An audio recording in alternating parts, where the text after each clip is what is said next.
સંયોગીકરણ પ્રક્રિયા એટલે એવી પ્રક્રિયા કે જેમાં બે કે તેથી વધુ પ્રક્રિયકોમાંથી એક જ નિપજનું નિર્માણ થાય.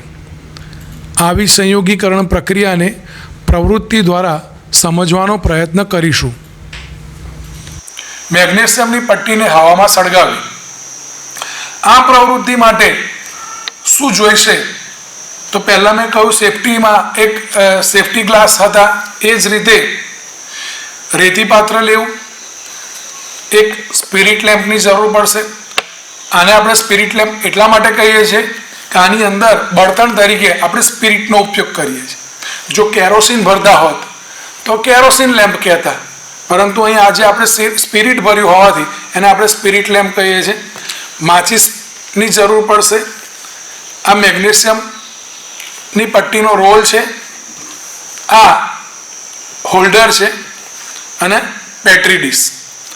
આટલી વસ્તુની આપણને આ પ્રવૃત્તિ કરવા માટે જરૂર પડશે.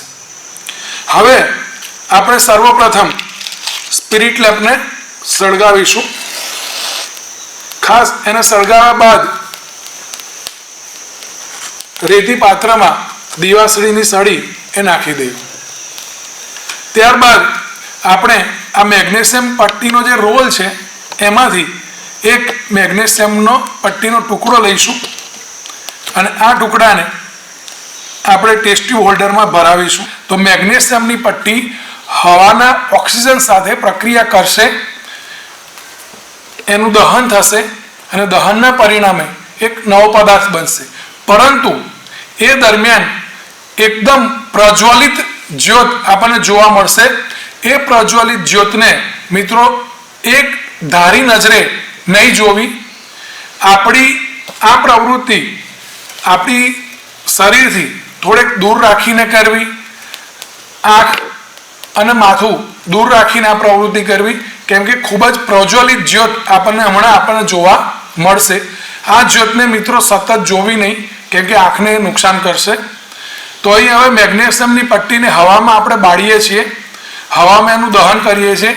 તો અહીં તમે જોઈ શકો છો મિત્રો કે ખૂબ જ પ્રજ્વલિત જ્યોત આપણને અહીં જોવા મળે છે.